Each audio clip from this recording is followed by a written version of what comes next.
First and foremost, I want to give all praises, glory, and honor to Yahweh, Bashim YAHAWASHI. That's all praises to the Most High God in the name of His only begotten Son, who the world innately calls Jesus Christ, right? Brother Aliyah of the Angels of Yahweh, South Carolina camp, right? I'm going to be briefly touching on that YAHAWASHI have an earthly father, right? And we're going to prove without a doubt that he did, you know. We're going to start it off with Matthew chapter 1, verse 16, because this is where Christians will take you, right? This is where they'll take you to try to prove that YAHAWASHI didn't have an earthly father. But little do they know, right? If you know the information that I'm about to bring out, this is the worst place they can possibly go, right? So this is Matthew 1 and 16. Right, it says, and Jacob begot Joseph, the husband of Mary, of whom was born YAHAWASHI, who is called Hamashiach, right? So Christians read that and they say, see, it says of Mary, of whom was born YAHAWASHI, who is called Hamashiach, right? So basically they're trying to say Mary begot YAHAWASHI on her own, right? YAHAWASHI didn't have an earthly father. Now, let's go to, right, well, we got to realize that the four Gospels, Matthew, Luke, and Mark, and St. John, right, they was originally written in Aramaic, right? So you got something called the Syriac Sinaiticus. What we have, the New Testament that we have today, right, the King James, that's the Textus Receptus, the Greek version of the New Testament, right? So Syriac, that's just a dialect of Aramaic, right? So it says Syriac Sinaiticus refers to a early Syriac version of the Gospels, right? What's the Gospels? Luke, Mark, Matthew, St. John. While Textus Receptus is a Greek New Testament text, right? So now that we know that, you know, let's go to the Syriac Sinaiticus in Matthew 1 and 16. And for brothers and sisters that may not know, the Syriac Sinaiticus is older than the Textus Receptus, right? So it says, yes, the Syriac Sinaiticus, a collection of Gospels in the old Syriac text tradition, is older than the Textus Receptus, right? So Matthew was originally written in Aramaic, right? So this is Matthew 1 and 16 in the Syriac Sinaiticus, right? It says, Joseph, to whom was betrothed, right? I believe that's how you pronounce that word. Betrothed. Yeah, betrothed. Mary the Virgin begot YAHAWASHI, who is called the Hamashiach. Salaki. Let me read that again. Joseph, to whom was betrothed, Mary the Virgin begot YAHAWASHI, who is the Hamashiach. So in the Syriac Sinaiticus, it's clear as day saying Joseph begot YAHAWASHI, right? But when you read, let's go to Matthew 1 and 16 in the Textus Receptus. All right, in the Greek. All right, so this is Matthew 1 and 16, right? In the King James translation. All right, it says, and Jacob begot Joseph, the husband of Mary, of whom was born YAHAWASHI, who is called the Hamashiach. Now, really, it's still saying Joseph begot YAHAWASHI, but it's worded weird, right? But if you go up, all the other verses is clearly saying who begot who. But when you get down to verse 16, it's like it switches up a little bit, right? Right, so for example, it say Eliud begot Eleazar, and Eleazar begot Mathew. Lord willing, I'm pronouncing that right. And Mathew begot Jacob, right? But when you get to verse 16, it says, and Jacob begot Joseph, the husband of Mary, of whom was born YAHAWASHI, who is called Christ, right? So, like I said, Christians like to go here and they think they got something, right? They think that proves that the virgin birth is biblical. But let's go into the Greek, right? For the word was born. This is the word. Strong's G 1080. Ganao. Ganao. Ganao, right? And it's the same thing, to be gotten. Right? Am I recording? Salaki. Bro.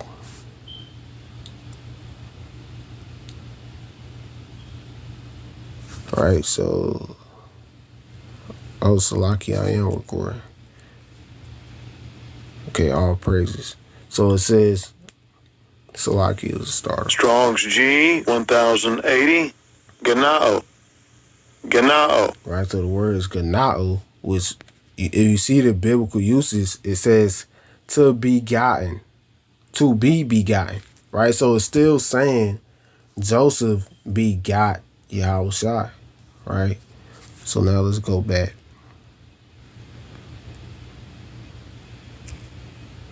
All right, so Mathew 1:16, and Jacob begot Joseph, the husband of Mary, of whom was born, which we know it will really read, of whom begot Yahushua. So it's saying Joseph begot Yahushua, right? You know, so there you have it in the Syriac Sinaiticus and the Texas Receptus, the Aramaic and the Greek version of Matthew, saying Joseph begot Yahushua, you know, not Mary. You know, Mary didn't just conceive Yahushua on her own. It took both Joseph and Mary, you know. But let's get some precepts proving. Right, no, first let's address Isaiah 7:14. Christians also like to go here. This Isaiah chapter 7, verse 14. Therefore, the Lord himself shall give you a sign. Behold, a virgin shall conceive and bear a son, and shall call his name Emmanuel. Right? So, what Christians do, they go here and they say, see, it says a virgin shall conceive. Right? Let's go into this word for virgin. Right? So, it's the Hebrew word. Strong's H 5959. Alma. Right? It says virgin, young woman of marriageable age. Right? So it's not a woman that never had sex before. Right? So, you know, that's a cut on that. They like to go there to make it seem like, see, Mary had, you know, she just had Yahushua on her own. Now it's just a woman of marriageable age. Right? And let's see the seed line Yahushua came from. Right? Let's go to Romans chapter 1 verse 3.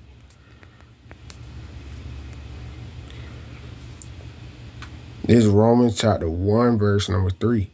Concerning his son Yahushua HaMashiach, our Lord, which was made of the seed of David according to the flesh. Right? All right, now let's go into this word for seed. Right, it's clear as day. It's the word, the transliteration is sperma, right? So that's clear as day. He was made of the sperm of David, right? Now let's get his father.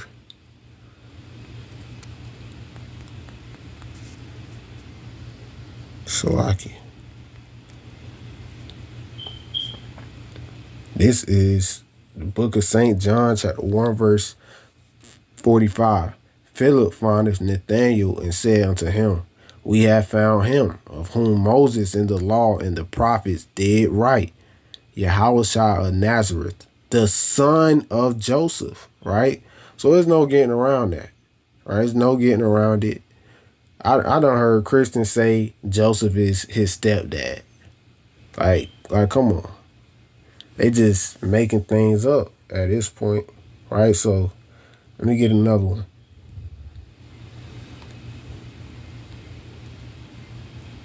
Just another false doctrine that they try to implement on the scriptures, just like they do with the Trinity. Luke 2 and 48. All right. So this is the book of Luke, chapter 2, verse 48. And it reads, And when they saw him, talking about Mary and Joseph, they were amazed. And his mother said unto him, Son, why hast thou thus dealt with us? Behold, thy father and I sought thee sorrowing, right? So she's saying Joseph and I, right? Thy father. Right? You go to verse 43, you see it says, And when they had fulfilled the days as they returned, the child YAHAWASHI tarried behind in Jerusalem, and Joseph and his mother knew not of him, right? So when you go down to verse 48, when it says, And when they saw him, they were amazed, his mother said unto him, Son, why hast thou thus dealt with us? Behold, thy father and I have sought thee sorrowing, right? So multiple precepts is saying that Joseph is the father, you know?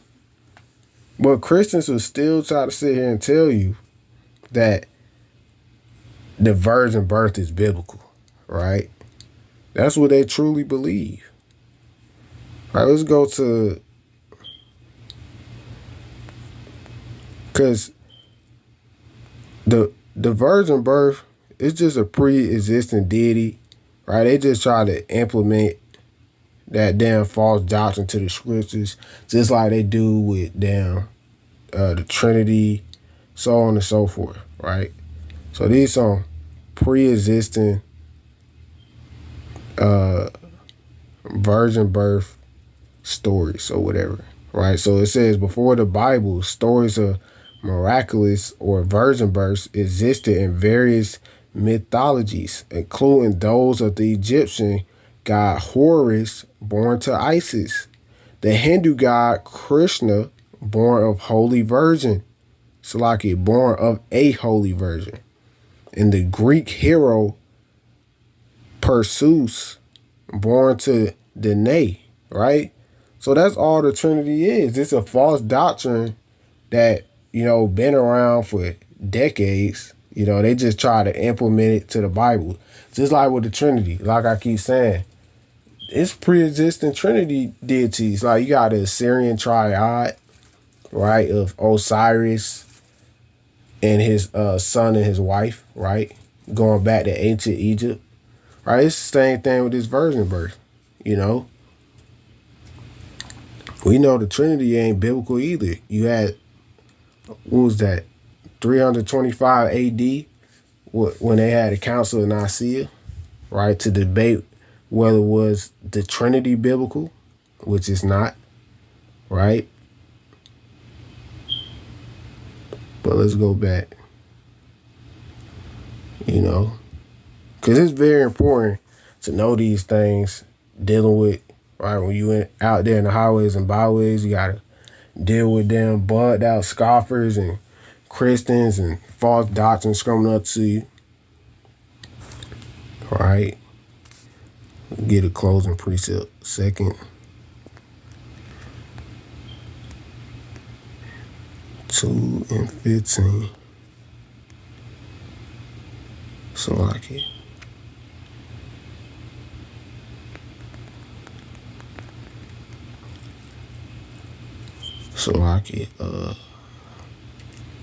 This 2 Timothy chapter 2, verse 15. Study to show thyself approved unto Yahweh, right? So it's very important that in these last days, you study and study, right? Because you got to be able to defend the doctrine, defend the gospel. Like Jude 1 and 3, tells you to do. Right? So it says, study to show thyself approved unto Yahweh, a workman that needeth not to be ashamed, rightly dividing the word of truth, right? So you got to be able to rightly break down to, anybody trying to come up to you telling you that, Mary had YAHAWASHI on her own. You got to be able to debunk that, right? And there's no way they can get around this, And the Syriac Sinaiticus, I'm going to end it off with this. All right, so Mathew 1 and 16 in the Syriac Sinaiticus. Joseph, to whom betrothed, I believe that's how to pronounce the word, Mary the virgin begot YAHAWASHI, who is called the Hamashiach. Right, so it's saying Joseph begot YAHAWASHI, clear as day, right? But, I'm going to end it with that. Lord willing, this lesson was edifying, right?